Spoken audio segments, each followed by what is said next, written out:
سید الاشرف الانبیاء والمرسلین اما فاعوذ باللہ السمیع العلیم من الشیطان الرجیم بسم اللہ الرحمن الرحیم الیہ یرد علم الساعہ آمنت باللہ صدق اللہ مولانا العظیم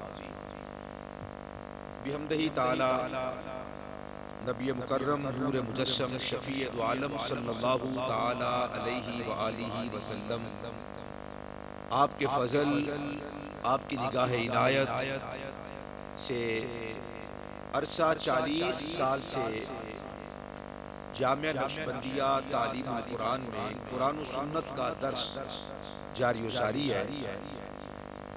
سینکڑوں کی تعداد میں حفاظ قرآن اور حافظات اور اسی طرح سینکڑوں کی تعداد میں قرآن مجید فرقان حمید کو تجوید کے ساتھ پڑھ کر نہ صرف ملک پاکستان بلکہ دنیا کے طول و عرض میں جامعہ نقشبندیہ تعلیم القرآن کے طلباء مدرسین کی صورت میں قرآن و سنت کی روشنی کو عام کرنے کی سعادت حاصل کر رہے ہیں. اور اسی طرح بحمدہ تعالی ملک پاکستان کے طول و عرض میں معلمات قرآن و سنت کے علم سے اور زیور سے آراستہ ہو کر اپنے اپنے مقامات پر نبی اکرم صلی اللہ تعالی علیہ وآلہ وسلم کی تعلیمات اور آپ کی ازواج مطہرات کریم آقا علیہ السلام کی بنات دختران اسلام کے نقش قدم پر چلتے ہوئے بحمدہ تعالی جامعہ نقشبندیہ تعلیم القرآن کی فارغ التحصیل معلمات اور ہماری بیٹیاں پاکستان کے طول و عرض میں خدمات دینیہ کو جاری و ساری رکھے ہوئے ہیں. رب ذوالجلال سب کے مال جان عزت و آبرو میں برکات نصیب فرمائے اور ان تمام خدمات دینیہ کا سہرا اہل علاقہ پر آپ تمام احباب پر معززین شہر کے سر پر اور بالخصوص قاری لطیف احمد قصوری صاحب اور آپ کی زوجہ محترمہ ہماری باجی جان کے سہرے پر آتا ہے. رب ذوالجلال اس خانوادے کو دین و دنیا کی برکات نصیب فرمائے. آپ تمام احباب کو معاونین کو اجر جزیل عطا فرمائے. جس طرح محبت کے ساتھ عقیدت کے ساتھ آپ احباب اس ادارے کی سرپرستی فرما رہے ہیں، رب ذوالجلال آپ کی ان خدمات دینیہ کو اپنی بارگاہ عالیشان میں قبول و منظور فرمائے اور ہم سب کو تا دم آخر کریم آقا علیہ السلام کے دین کے ساتھ مکمل وفا کرنے کی توفیق نصیب فرمائے. بحمدہ تعالی جامعہ نقشبندیہ تعلیم القرآن للبنین یعنی بیٹوں کے لیے درس نظامی کا آغاز اور اس کے 4 سال مکمل ہوئے اور 5ویں سال کا آغاز ہو رہا اور 20 سال سے بحمدہ تعالی بیٹے بھی قرآن مجید فرقان حمید حفظ قرآن کی سعادات سے مالا مال ہو رہے ہیں. ہم 5ویں سال کے آغاز کے اندر افتتاحی تقریب میں حاضر خدمت ہیں اور ہمارے یہ بزرگوں کا طریقہ ہے جہاں پر یہ طلباء کی حوصلہ افزائی ہوتی ہے وہاں پر یہ معززین شہر معاونین اور منتظمین کے لیے بھی بڑی برکت اور بڑی سعادت کی بات ہے کہ آپ احباب نے جو پودا عقیدت و احترام کے ساتھ لگایا تھا بحمدہ تعالی اسے پروان چڑھانے کے لیے اساتذہ کرام دن رات کوشاں ہیں، مصروف عمل ہیں اور مزید آپ کی توجہات اور آپ کی دعاؤں کے ہم منتظر ہیں. رب ذوالجلال آپ کو اس کا بہترین صلہ نصیب فرمائے اور اس سال الحمدللہ باقاعدہ درس نظامی کے اساتذہ میں اضافہ ہو رہا ہے بلکہ ہو چکا ہے. ہمارے ناظم تعلیمات ہیں حضرت علامہ مولانا محمد فیضان انور صاحب حافظہ اللہ تعالی انشاءاللہ العزیز ان کی ذمہ داری جہاں پر پڑھانے کے لیے ہے تو وہاں پر جو تعلیم کا نظام ہے، کلاسز کا نظام ہے، وہ انشاءاللہ العزیز آپ کے سپرد ہوگا، اور تمام طلباء حضرت قبلہ علامہ محمد فیضان انور صاحب کی رہنمائی کے اندر اپنے تعلیمی کئی سال انشاءاللہ العزیز ہماری دعا ہے اس کو مکمل کریں گے۔ رب ذوالجلال آپ کو توانائی، آپ کو قوت، ہمت، حوصلہ اور بہت زیادہ برکات نصیب فرمائے۔ اور اس کے ساتھ ساتھ ہمارے دوسرے سینئر مدرس حضرت علامہ مولانا غلام مصطفی صاحب حافظہ اللہ تعالی ہیں، اور آپ انشاءاللہ العزیز ناظم دارالاقامہ بھی، جو بچے یہاں پر رہائش پذیر ہیں ان کی دیکھ بھال کے لیے، تکرار کے لیے یا دیگر جو علمی معاملات ہیں، پچھلے سالوں میں جو تقصیرات اگر واقع ہوئی ہیں، انشاءاللہ العزیز ہم یہ امید رکھتے ہیں کہ آپ ان تمام کوتاہیوں کو اور تقصیرات کو اللہ کے فضل سے دور بھی فرمائیں گے، اور جو بچوں کی تعلیمی معاملات ہیں، جو مشکلات ہیں، انشاءاللہ العزیز یہ مشکلات کو بھی دور فرمائیں گے، اور آپ کی خدمت کے لیے انشاءاللہ العزیز یہ یہاں پر حاضر بھی دعا کریں گے، اور آپ کو جو بھی علمی اور دینی مسئلہ ہے آپ ان سے میری غیر موجودگی کے اندر بھی مسائل پوچھ بھی سکتے ہیں، اور اپنی کتابوں کے معاملات کو حل بھی فرما سکتے ہیں۔ حضرت علامہ مولانا غلام مصطفی صاحب حافظہ اللہ تعالی انشاءاللہ العزیز باقاعدہ آپ کی تعلیمی مشکلات اور مشکافیوں کو دور فرمائیں گے۔ اللہ تعالیٰ آپ کو بھی صحت و توانائی، ہمت، قوت اور بہت زیادہ سعادات اور برکات نصیب فرمائے۔ ہمارے اکابرین کا طریقہ ہے کہ وہ آغاز سبق میں مخصوص انداز کے ساتھ دعائیہ کلمات کے ساتھ آغاز کرتے ہیں۔ ہم بھی اپنے بزرگوں کے نقش قدم کرتے ہوئے، اس لیے کہ ہمارے اکابرین کا یہ نظریہ ہے جو قرآن و سنت سے مستفاد ہے۔ بعض لوگوں کا یہ نظریہ اور عقیدہ اور خیال ہے کہ جو بزرگ ہوتے ہیں یہ کوئی شے نہیں ہوتے۔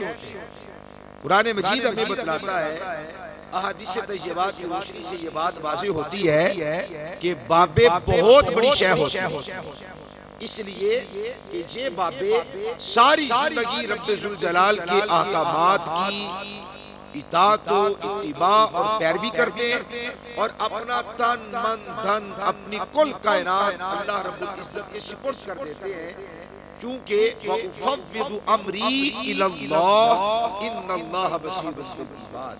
اس آیت کے جامع ہوتے ہیں، اور رب ذوالجلال جو اپنی کائنات کو اللہ تعالیٰ کے سپرد کر دیتا ہے تو رب ذوالجلال اپنے خزانوں کا انہیں مالک بنا دیتا ہے۔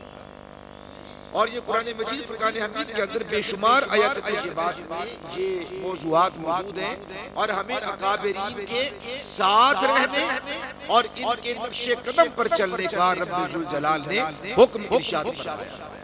یا ایھا الذین آمنوا اتقوا اللہ وکونوا مع الصادقین، اے ایمان والو تقوی اختیار کرو اور سچے لوگوں کے ساتھ ہو جاؤ، اور ان کے نقش قدم پر چلنے کا ہمیں حکم دیا۔ فرمایا اہدنا الصراط المستقیم صراط الذین انعمت علیہم غیر المغضوب علیہم ولا الضالین۔ اے اللہ ہمیں سیدھے راستے پر چلا۔ ہم ایمان والے ہیں، صاحب ایمان ہیں، اور نماز ادا کرنے کے لیے اللہ تعالیٰ کی بارگاہ میں حاضر ہیں، اور اس کے باوجود ہم یہ دعا کرتے ہیں کہ ہمیں سیدھے راستے پر چلا، اور دن میں کم از کم 5 مرتبہ اس بات کا اعلان کرتے ہیں اہدنا الصراط المستقیم، اے اللہ ہمیں سیدھے راستے پر چلا۔ تو سیدھا راستہ کن لوگوں کا؟ تو وہ بھی بتا دیا گیا کہ جو سیدھا راستہ ہے جس کو صراط مستقیم کہا جاتا ہے، جو صراط اللہ ہے، جو اللہ سبحانہ و تعالیٰ کی طرف لے جانے والا ہے، تو فرمایا اللہ کی طرف لے جانے والا راستہ وہ راستہ بھی بندوں کا راستہ ہوتا ہی وہ ہے جس پر چلا جائے، اور چلتا کون ہے؟ جو مخلوق ہے۔ اور اللہ سبحانہ و تعالیٰ کی مخلوقات میں سب سے افضل و اعلیٰ جن کو اشرف المخلوقات کہا جاتا ہے وہ حضرت انسان ہے۔ اور انسانوں کے اندر وہ کہ جس کو جتنی رسول پاک صلی اللہ علیہ وسلم کی اطاعت مل جائے، پیروی کرے، اتباع کرے، وہ اتنا بڑا اشرف، اتنا بڑا افضل اور اتنا اعلیٰ ہو جاتا ہے۔ تو اللہ سبحانہ وتعالی نے ہمیں راستے پر چلنے کا حکم دیا ہے، اور راستے پر اللہ کے بندے چلتے ہیں، اللہ تعالیٰ نہیں چلتا۔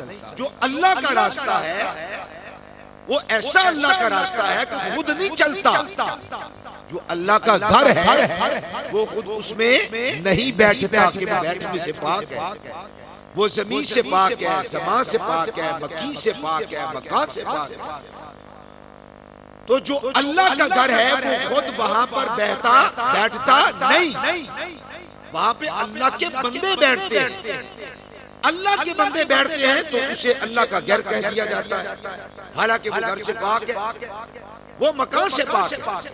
از خود وہ مکان میں نہیں رہتا اور مکان میں نہیں آتا، از خود وہ وہاں پر نہیں بیٹھتا، نہیں ٹھہرتا، نہیں رکتا، مگر اسے بیت اللہ کہا جاتا ہے۔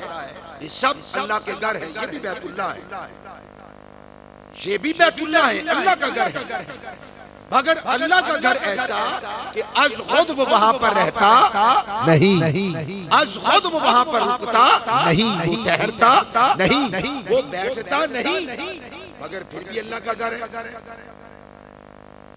تو کوئی ہے جو ان گھروں میں بیٹھتا ہے اور ان گھروں میں رکتا ہے اور ان گھروں میں عبادت کرتا ہے۔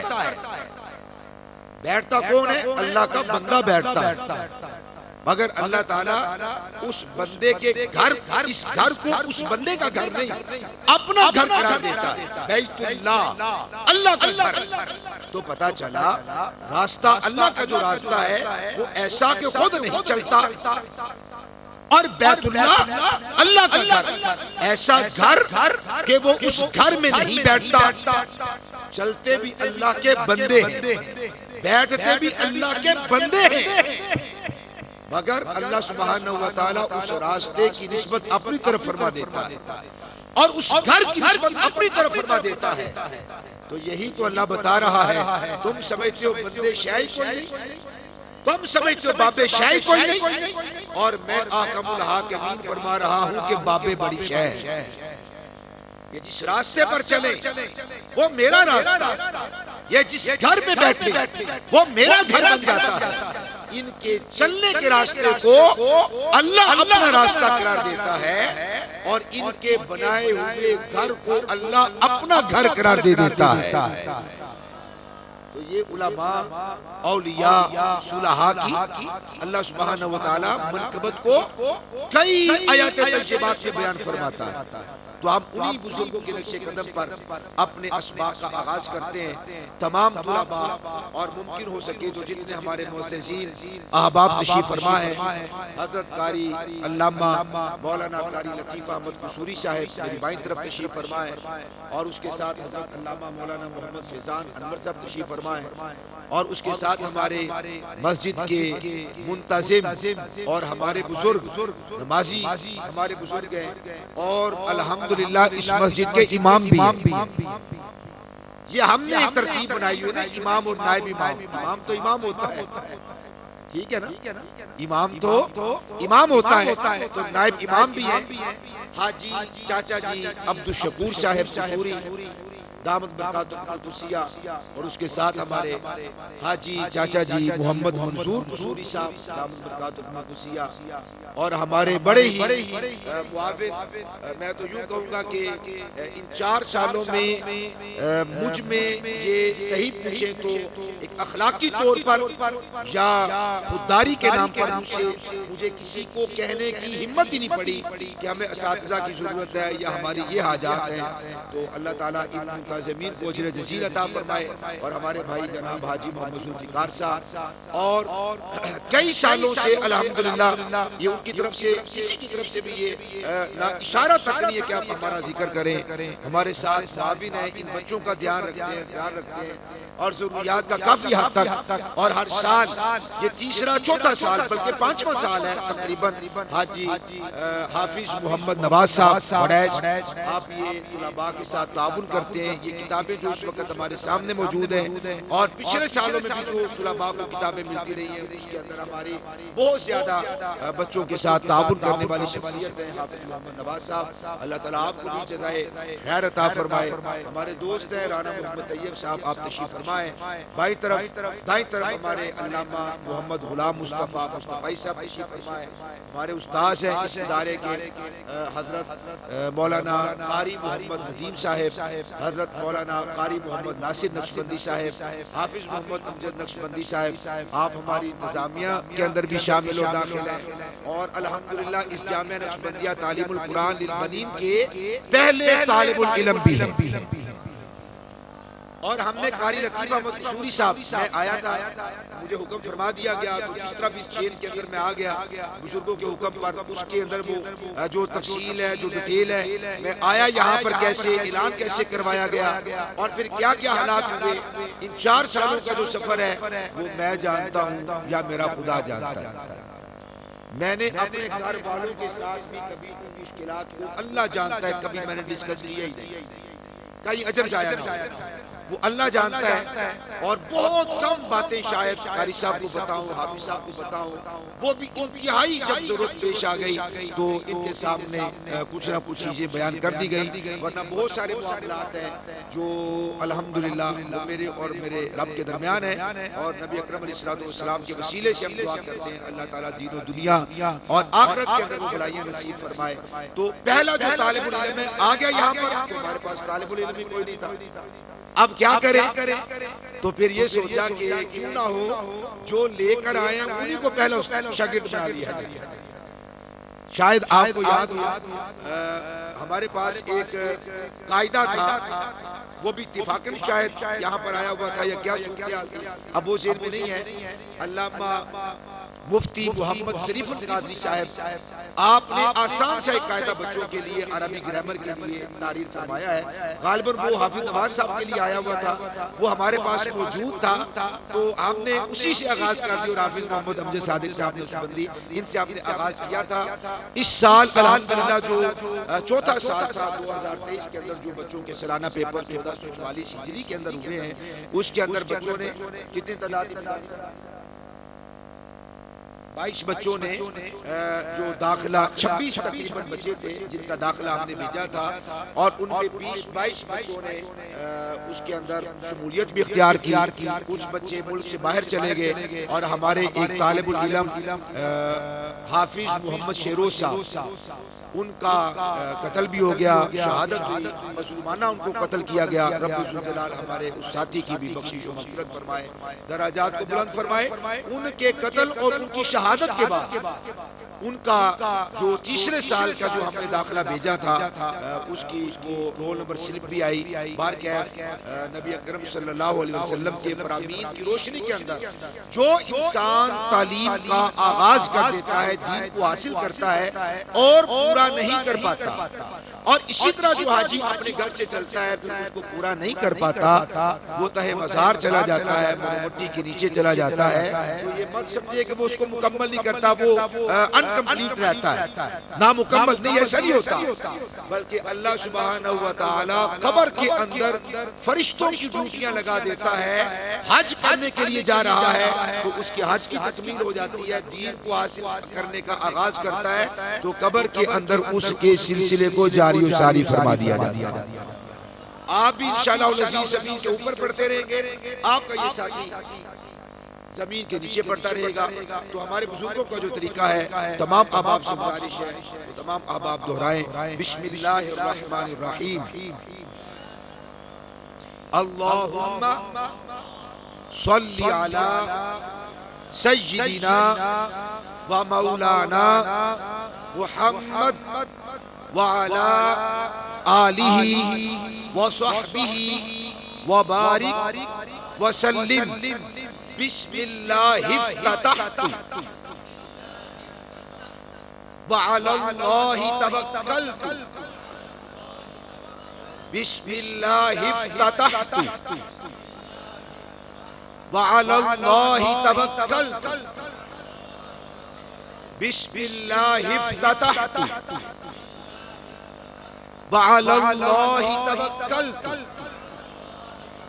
اللہم افتح علینا حکمتک وانشر علینا رحمتک یا ذا الجلال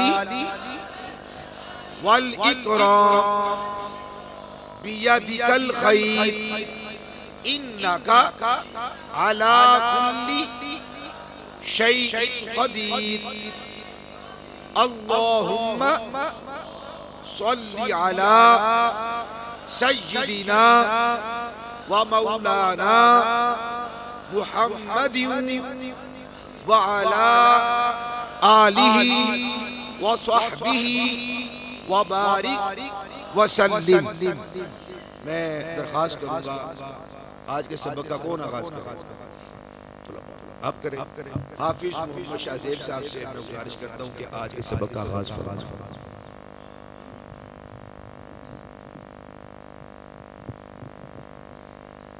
بسم اللہ الرحمن الرحیم إليه يرد علم الساعة وما تخرج من ثمرة من أكمامها وما تحمل من أنثى ولا تضع إلا بعلمه ويوم يناديهم أين شركائي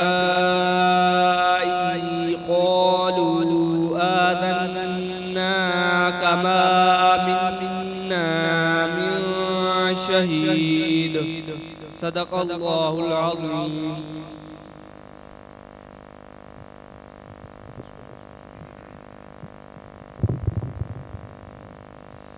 بسم اللہ الرحمن الرحیم۔ محمد شاہ زیب صاحب نے جو 25ویں سپارے کا آغاز کیا ہے، یہ ہمارے 5ویں سال کے آغاز کے اندر قرآن مجید فرقان حمید کی جو تفسیر یعنی جلالین پڑھائی جاتی ہے، میں اس کے تحت جو حضرت امام جلال الدین محلی رحمۃ اللہ تعالی علیہ نے اس کے معنی جو بیان کیے ہیں، اختصار کے ساتھ وہ معنی آپ کے سامنے عرض کر دیتا ہوں۔ جلالین شریف اس کا معنی ہے دو جلالین، اس کی واحد ہے جلال اور اس کی تثنیہ ہے جلالین۔ عربی کے علاوہ دنیا میں جتنی بھی زبانیں پائی جاتی ہیں، ایک کے علاوہ جب ایک کے ساتھ ایک اور شامل ہو جائے تو تمام زبانوں کے اندر دو کو جمع قرار دیا جاتا ہے۔ اگر دو شخصیات ہوں، دو آدمی ہوں، دو چیزیں ہوں تو ان پر جمع کا اطلاق ہوتا ہے۔ عربی اتنی وسیع و عریض زبان ہے اور سب سے جدا اور ممتاز ہے، اور کیوں نہ ہو یہ زبان ہم سب کے آقا و مولا صلی اللہ تعالی علیہ وآلہ وسلم کی زبان ہے۔ یوں تو سارے انسان ہیں، کھاتے پیتے اٹھتے بیٹھتے سوتے جاگتے، ان کی بھی دو آنکھیں ہیں، ان کے بھی ناک ہے، دو ہونٹ ہیں، زبان ہے، دانت ہیں، وہ بھی زبان کے ذریعے سے کلام کرتے ہیں، تکلم کرتے ہیں۔ ان کو بھی اللہ تعالیٰ نے عقل دی ہے، فکر، شعور، ذہن دیا ہے۔ سارے اعضاء تمام انسانوں کے ایک جیسے ہیں، جیسے آپ کے اعضاء ہیں ایسے تمام انسانوں کے اعضاء ہیں۔ آپ مجھے یہ بتائیے کہ اگر کوئی بندہ رسول پاک صلی اللہ علیہ وسلم کا کلمہ نہ پڑھے، توجہ ہے، اس کی آنکھ آپ سے زیادہ دیکھنے والی ہو، اس کا حسن آپ سے زیادہ بظاہر اس کا حسن زیادہ ہو، اس کی قوت سماعت آپ سے زیادہ ہو، آپ سے زیادہ بظاہر وہ ذہین ہو، فطین ہو، لائق ہو، آپ سے زیادہ اس کو طاقت ملے، آپ سے زیادہ اسے مال، دولت، وجاہت، حشمت ملے، اگر وہ رسول پاک صلی اللہ علیہ وسلم کا کلمہ نہ پڑھے، مالدار ہو، دنیا کا مالک بن جائے، اور دوسری طرف کوئی بندہ نادار ہو، ضعیف ہو، مفلس ہو، غریب ہو، ناتواں ہو، آنکھ سے صحیح دکھتا بھی نہ ہو اور بول بھی صحیح نہ سکتا ہو، لکنت ہو، تکلم بھی نہ کر سکتا ہو، اپنا معافی زمین نہ سمجھا سکتا ہو، اسے بولنا ہی نہ آتا ہو، اس کی چال ڈال وہ ہر طرح سے بالکل ضعیف ہو، کمزور ہو، ناتواں ہو، یوں سمجھو کہ وہ کسی بھی کام کا نہ ہو بظاہر مگر رسول پاک کا کلمہ پڑھتا ہو. بتائیے کیا وہ انسان کہ جو ساری دنیا کا مالک بن جائے وہ افضل ہے یا یہ ضعیف، کمزور، ناتواں، نابینا یہ بندہ افضل ہے؟ کون افضل ہے؟ پکی بات ہے، کچھ شک تو نہیں. دیکھ لے اس کو صحیح دکھتا بھی نہیں ہے اور وہ 8-10 کلومیٹر دور سے بندوں کو دیکھ لیتا ہے. کیا وہ افضل ہے یا یہ نبی پاک کا غلام افضل ہے؟ پکی بات ہے. الحمدللہ یہ ہمارا عقیدہ ہے. ہمارے پاس علم نہ ہو، شعور نہ ہو، آگہی نہ ہو، آپ نے اور میں نے دنیا کو سر نہ کیا ہو اور اپنے پاؤں میں آنے والے بھوتوں کے ذریعے سے چاند اور مریخ کے کلیجے کو بھی نہ روندا ہو، ہمارے پاؤں میں ٹوٹے پھوٹے نائلون کے ٹوٹے چپل بھی ہو، آپ اگر رسول پاک کے وفادار ہیں، آپ اگر رسول پاک کے غلام ہیں تو یہ یقین رکھیے کہ آپ صرف ایک آدمی نہیں، آپ کل جہاں سے افضل بھی ہیں، اعلیٰ بھی ہیں اور بہتر بھی ہیں. ایسا ہی ہے. تو بہتر کون سی چیز بناتی ہے؟ کیا آنکھیں بناتی ہے؟ کیا حسن بناتا ہے؟ کیا صورت بناتی ہے؟ کیا طاقت اور پہلوانی انسان کو افضل بناتی ہے؟ سب بتائیں کون سی چیز ہے جو انسان کو انسان بناتی اور انسان کو افضل و اعلیٰ بناتی ہے؟ جی زین صاحب نے بتایا. سارے بتائیں کون سی چیز افضل بناتی ہے؟ سارے بتائیں نا. نبی پاک صلی اللہ علیہ وسلم کی غلامی ہے جو انسان کو افضل بناتی ہے، اعلیٰ بناتی ہے، بڑا بناتی ہے. قرآن مجید نے اسی کو بیان کیا وَلَا عَبْدٌ مُؤْمِنٌ خَيْرٌ مِّن مُشْرِكٍ. آزاد ہو، چودھری ہو، سردار ہو، ساری وادی ملک بلکہ پوری دنیا کا سردار بن جائے، ہو مشرک، کافر، بے ایمان. اللہ تعالیٰ فرماتا ہے ادھر غلام ہو، اپنی زندگی بھی نہ جی سکتا ہو، غلام ہے، اپنی مرضی سے اٹھ نہیں سکتا، بیٹھ نہیں سکتا، کام کاج نہیں کر سکتا، جس کا اپنا کچھ بھی نہیں، نہ مال اپنا، نہ دولت اپنی، نہ نام اپنا، نہ شہرت اپنی، نہ عزت اپنی، غلام ہے. اللہ پاک فرماتا ہے وَلَا عَبْدٌ مُؤْمِنٌ خَيْرٌ مِّن مُشْرِكٍ. مشرک آزاد ہو اور دنیا کا مالک اور وارث ہو. فرمایا جو میرے محبوب کا غلام ہے وہ سارے جہاں سے افضل بھی ہے اور اعلیٰ بھی ہے. یہ بڑی پکی بات ہے یار. ان کے قدموں میں بیٹھے 14-15 صدیوں کے بعد ان کا نام لے، ان کی غلامی اختیار کر لے اور ان کا کلادہ اور پٹا اپنے گلے کے اندر پہن لے اور اپنے آپ کو سرکار کا غلام تسلیم کر لیں تو یہ ہلکی سی نسبت، غلامی والی نسبت انسان کو افضل بنا دے، اعلیٰ بنا دے، عمدہ بنا دے اور اونچا کر دے اور اس کا مقام اور مرتبہ اللہ کے عرش سے بھی بلند و بالا بنا دیا جائے. آپ اور میں ہم سب کیا ہیں؟ اشرف المخلوقات. لوگ کیا ہے؟ مخلوق. قلم کیا ہے؟ مخلوق. لوگ کو بھی اللہ نے پیدا کیا، عرش کو بھی اللہ نے پیدا کیا، قلم کو بھی اللہ نے پیدا کیا. آپ اور میں اگر مصطفیٰ کے غلام بن جائیں تو اشرف المخلوقات بن جائیں، لوہ سے بھی افضل ہو جائیں، قلم سے بھی افضل ہو جائیں، کعبے سے بھی افضل ہو جائیں، ہر مخلوق سے افضل ہو جائیں غلامی سے. تو بتائیے غلام اتنے افضل و اعلیٰ ہیں تو نبیوں کے تاجدار کتنے افضل و اعلیٰ ہیں.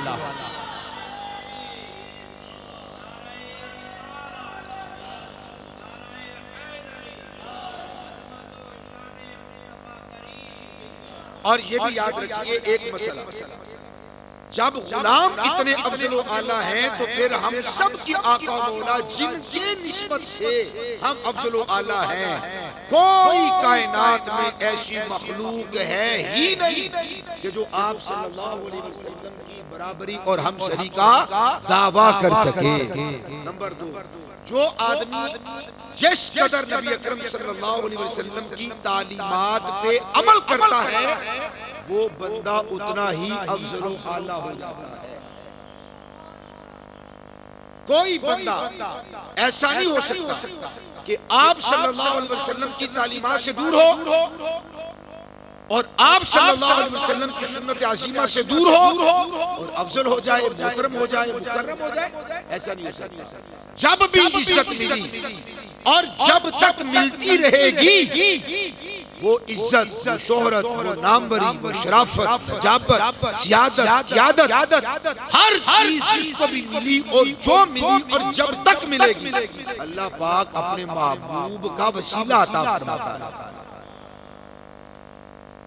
تو حضور کے وسیلے سے آپ کی تعلیمات پر انسان جب عمل کرتا رہتا ہے وہ اتنا افضل و اعلیٰ ہو جاتا ہے۔ جو بندہ حضور کے دین سے، آپ کی شریعت سے، آپ کے مزاج سے، آپ کی سنت سے اور آپ کے طریقے سے دور ہو جاتا ہے، ہٹ جاتا ہے، اللہ تعالیٰ اس بندے کو اتنا غافل بنا دیتا ہے اور اس بندے کو اتنا زیادہ ذلیل، رذیل اور رسوا قرار دے دیتا ہے اور اتنا زیادہ ذلیل دعات کے ساتھ عدل بنا دیتا ہے جو نبی پاک صلی اللہ علیہ وسلم سے جتنا زیادہ دور ہو جاتا ہے۔ سارے انسان بھی یکساں برابر نہیں ہوتے، ہمیں یہ بھی قرآن مجید سے معلوم ہوتا ہے۔ اور آج کی اس آیت طیبہ کے اندر اللہ سبحانہ وتعالیٰ ارشاد فرماتا ہے الیہ یرد علم الساعہ، قیامت کے تمام اجزاء اور حقیقت کا علم صرف اور صرف حقیقی طور پر رب ذوالجلال کے پاس ہے، اور قیامت کا سارا علم اس کی طرف لوٹایا جاتا ہے اور نسبت اللہ تعالیٰ کی طرف کی جاتی ہے۔ حقیقی جاننے والا اللہ ہے اور اللہ تعالیٰ اپنے علوم کو بس اپنے پاس نہیں رکھتا، وہ اپنے بندوں کو بھی عطا فرما دیتا ہے۔ اب ان جیسی آیات طیبات سے لوگ یہ سمجھتے ہیں کہ قیامت کا علم بس اللہ کے پاس ہے اور کسی کے پاس نہیں، اور کسی کے پاس نہیں، قیامت کب آئے گی کسی کو کوئی پتہ نہیں۔ اور حالانکہ وہی بندہ ہمیں بتلا رہا ہوتا ہے کہ دیکھو یہ فلاں قیامت کی نشانی ظاہر ہو گئی، دیکھو فلاں قیامت کی نشانی ظاہر ہو گئی، دیکھو فلاں قیامت کی نشانی ظاہر ہو گئی۔ ایک بندہ مجھے بھی کہہ رہا تھا کہ قیامت کا علم کسی کے پاس نہیں ہے، بس اللہ ہی جانتا ہے، اور تھوڑی دیر بعد کہنے لگا، میں نے کہا آپ کی عمر کتنی ہے؟ کہنے لگا 60 سال۔ میں نے کہا اللہ نے اولاد بھی دی ہے کہ نہیں دی؟ میں نے کہا جی بالکل اولاد بھی دی ہے، 7-8 میرے بچے ہیں اور بچیاں ہیں۔ میں نے کہا ذرا تھوڑا سا پیچھے جائیں، اپنی جوانی کو یاد کریں، کچھ پتہ بھی چلا کہ نہیں چلا؟ اس نے کہا جب پیچھے مڑ کر دیکھتا ہوں تو پتہ ہی نہیں چلا، یوں لگتا ہے کل میں جوان تھا بوڑھا ہو گیا۔ میں نے کہا جوانی سے پیچھے ذرا چلے جاؤ، آپ کو اپنا بچپنا یاد ہے؟ بالکل بچپنا بھی یاد ہے۔ میں نے کہا اب بچپنے اور اپنی جوانی کے زمانے کو یاد کرو، کہتا جی پتہ ہی نہیں چلا، بس ایسے لگتا ہے 2-4 دن کی بات ہے، یوں لگتا ہے 2-4 دن پہلے بچہ تھا، پھر جوان ہو گیا، شادی ہو گئی، بچے ہو گیا، آج بوڑھا بھی ہو گیا۔ تو میں نے کہا یہ کیا ہے سارا ماجرا؟ کہنے لگا جی بس قیامت کی نشانی کیا ہے؟ میں نے کہا کیا قیامت کی نشانی ہے؟ کہتا جی قیامت کی نشانی یہ ہے کہ وقت بڑی جلدی گزرے گا۔ آپ 60 سال کے پیچھے آج ذرا آپ دیکھیں، آپ گاؤں سے، پنڈ سے، دیہات سے، ہم لوگ قصبے سے اٹھے، شہروں میں چلے گئے، بڑے شہر میں چلے گئے، پڑھ کر آئے، 8-10 سال ہم نے پڑھا اور 20 سال مجھے الحمدللہ 19واں سال ہے مجھے پڑھاتے ہوئے، غور کرتا ہوں تو پتہ ہی نہیں چلتا۔ 19 سال ہو گئے مجھے پڑھاتے ہوئے، اللہ کی عزت کی قسم پیچھے سے مڑ کر دیکھتا ہوں تو پتہ ہی نہیں چلتا 19 سال بھی ہو گئے مجھے پڑھاتے ہوئے۔ موڑ احمد آباد میں نے اپنی تدریس کا آغاز کیا تھا، پھر وہاں سے مصطفی صاحب کے پاس چلا گیا، پھر ظریف القادری صاحب، اور اب یہاں پر میں آپ کے سامنے حاضر خدمت ہوں۔ 19 سال ہو گئے پڑھاتے ہوئے، اور 7-8 سال آپ پیچھے لگا لیں تو 25-26 سال ہو گئے مجھے پڑھتے ہوئے اور پڑھاتے ہوئے، پتہ ہی نہیں چلا۔ توجہ ہے آپ کو؟ تو میں نے کہا یہ کیا ماجرا ہے؟ کہتا ہے قیامت کی نشانی ہے۔ میں نے کہا آپ کو کسی نے بتایا یہ قیامت کی نشانی ہے، وقت بڑا جلدی گزرے گا؟ تو کہنے لگا جی یہ ہمیں حضرت محمد مصطفیٰ صلی اللہ علیہ وسلم نے بتایا ہے۔ میں نے کہا اگر حضرت محمد مصطفیٰ نہ بتاتے تو کہتا جی پھر ہمیں پتہ نہیں چلنا تھا۔ میں نے کہا یہ تو میں آپ کو بتانا چاہ رہا ہوں سب لوگوں کا علم یکساں اور برابر نہیں. اگر ہمیں قیامت کی جزئیات کا بھی علم ہوا ہے یا قرآن کے ذریعے سے پتا چلا ہے یا محمد پاک کے فرمان سے پتا چلا ہے. آپ کو کسی نے کہا کہ یہ اللہ کا قرآن ہے الحم سے لے کے والناس تک؟ بتائیے نا آپ کو جن کو پتا ہے. کیسے پتا چلا بھائی یہ اللہ کا قرآن ہے؟ آپ کہیں گے سازہ سے پتا چلا, بڑوں سے پتا چلا. ان کو کیسے پتا چلا؟ اور ان کو کیسے پتا چلا؟ ان کو کیسے پتا چلا؟ آپ کہیں گے صحابہ سے. کیا کہیں گے؟ صحابہ اگر غیر معتبر ہو, صحابہ اگر ڈاکو ہو, معاذ اللہ ظالم ہو, معاذ اللہ غاصب ہو, معاذ اللہ بددیانت ہو, توجہ ہے, آپ کو یہ کہنا پڑے گا کہ آپ کو اپنے بڑوں سے, بزرگوں سے, اکابرین سے, اساتذہ سے اور چلتے چلتے اصحاب رسول سے, اگر یہ اکابر, اگر یہ اساتذہ, اگر یہ علماء, اگر یہ صلحاء, اگر یہ اولیاء, اغباس, ابدال, اوتاد اور چلتے چلتے اصحاب رسول معاذ اللہ ثم معاذ اللہ اگر یہ بددیانت ہوتے, بے ایمان ہوتے, تو بھائی جان یہ قرآن مجید بھی آج صحیح سلامت ہمارے پاس محفوظ نہ ہوتا. یہ سلسلہ ہے, یہ چین ہے, یہ کڑی ہے. تو اس بات پر اعتماد رکھنا کہ ہمارے اساتذہ, پھر ان کے اساتذہ, پھر ان کے اساتذہ, یعنی اکابرین, یعنی اسلاف, پنجابی میں بابے, یہ کوئی نہ کوئی شے نہیں بلکہ یہ بہت بڑی شے ہے. اگر یہ بے ایمانی کرتے تو قرآن مجید محفوظ میں رہتا. اس سے بڑی کیا خدمت ہے کہ صحیح سلامت آپ کے پاس دین موجود ہے, اور صحیح سلامت یہ قافلہ انشاءاللہ قیامت تک چلتا رہے. ہم سپاہی ہیں اس قافلے. اگر ان لوگوں میں بددیانت لوگ ہو جاتے تو دین محفوظ نہ رہتا. جب بھی جس نے کہیں پر بھی کوئی ڈنڈی ماری تو ان اکابرین نے ڈنڈی مارنے, ان اساتذہ نے ڈنڈی مارنے نہیں دی, اور یہ سلسلہ صحاب تک پہنچا. تو پھر اصحاب وہ بنیاد ہے, اصحاب وہ میخ ہے, اصحاب وہ کیل ہے کہ جو اس ناؤ کو, اس سفینے کو اور اس کشتی کو ہم تک پہنچانے والے ہیں. اور انشاءاللہ تعالی اپنی طاقت و بساط اور قوت کے مطابق ہم اسے صبح قیامت تک لے جانے والے ہیں. اصحاب رسول سب کے سب ان پر اعتماد رکھنا, یقین رکھنا یہ ہماری ذمہ داریوں میں سے. اور ان کو کیسے پتا چلا؟ ان کو سرکار نے بتا دیا. الیہ یرد علم الساعہ, ساری کی ساری قیامت کا علم اللہ تعالیٰ کی طرف نسبت کی جائے گی. اس کا مطلب یہ ہے کہ حقیقی طور پر تمام اشیاء کا جاننے والا اللہ تعالیٰ ہے, اور اللہ سبحانہ وتعالیٰ نے اپنے محبوب بندوں کو بھی اپنے بے شمار علوم پر آگاہ فرما. یہاں پر فرمایا کہ قیامت کا علم ای متا تکون لا یعلمہ غیرہ, یعنی قیامت کب ہوگی یہ اللہ تعالیٰ جانتا. اور اس بات پر میں اکتفا کروں گا, قیامت کب ہوگی اللہ تعالیٰ جانتا ہے. متا تکون کب واقع ہوگی لا یعلمہ غیرہ, اللہ کے علاوہ کوئی نہیں جانتا. لیکن سرکار دو عالم, نور مجسم, شفیع دو عالم صلی اللہ تعالیٰ علیہ وآلہ وسلم نے ہمیں بہت ساری چیزیں ارشاد فرما دی. بس ایک چیز ارشاد نہیں فرمائی, ایک چیز ارشاد نہیں فرمائی, باقی سب کچھ فرما دیا. کیا؟ سال نہیں بتایا, سن نہیں بتایا کہ 1400 ہوگا, 1500 ہوگا, 1600 ہجری ہوگی, 17, 18, 19, 2000 ہجری ہوگی, یہ سن نہیں بتایا, صدی نہیں بتائی. ورنہ آپ صلی اللہ علیہ وسلم نے سال کے اندر 9 مہینے ہوتے ہیں, سال کے اندر 12 مہینے ہوتے ہیں. ہم سب کے آقا مولا صلی اللہ علیہ وآلہ وسلم نے ہمیں 12 مہینوں میں سے محرم کا مہینہ ارشاد فرما دیا. سفر میں قیامت نہیں آئے گی, ربیع الاول میں نہیں, ربیع الاخر میں نہیں, جمعہ الاولیٰ میں نہیں, جمعہ الاخرہ میں نہیں, رجب میں نہیں, شعبان میں نہیں, رمضان میں نہیں, شوال میں نہیں, ذوالقعدہ میں نہیں, ذوالحج میں نہیں. جب قیامت آئے گی تو مہینہ کون سا ہوگا؟ محرم الحرام کا مہینہ ہوگا. اللہ تعالیٰ نے ہمارے محبوب کو بتلا دیا اور آپ پر سارے علوم واضح کر دیے.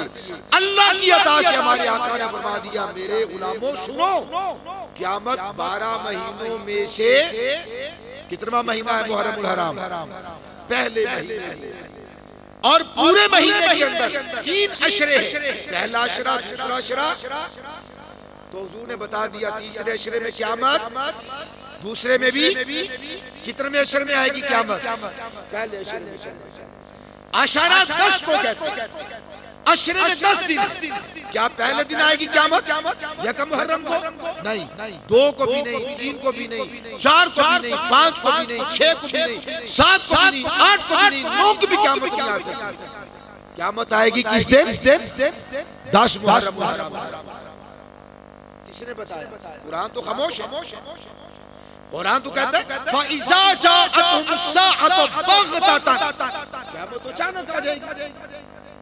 مصطفیٰ نے 12 مہینوں میں سے محرم کو واضح کر دیا اور محرم کے 3 عشروں میں سے حضور نے پہلے عشرے کو خاص کر دیا. پہلے عشرے کے 10 دنوں کے اندر رسول پاک صلی اللہ علیہ وسلم نے 10 تاریخ کو واضح کر دیا. اور ہفتے کے اندر کتنے دن ہوتے ہیں 7 کون سا